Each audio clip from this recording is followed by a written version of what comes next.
Nakalimot na ba lahat? Nakamove on na? May checklist tayo ha.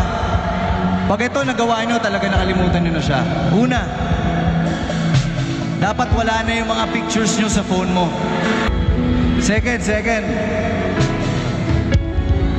kailangan nasa utak nyo, nasa puso nyo, na-imagine nyo sa sarili nyo na wala na siya sa mundo mo. Ito yung pinaka-importante sa lahat. Pag nagawa nyo ito, nakamove on na talaga kayo. Kaya nyo na siyang makita in person kasama yung pinalit niya sa'yo.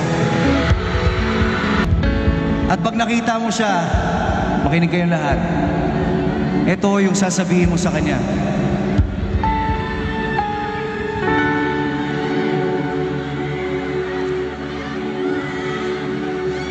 Di na ako magpapakita.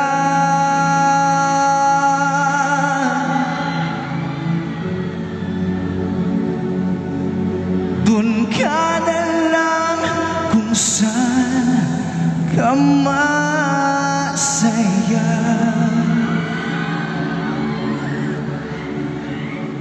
Ngayon ako ay manhid na.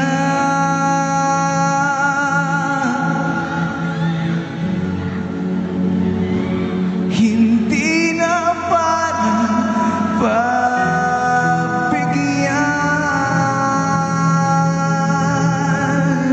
ka pa. Ako nga pala yung sinayang mo.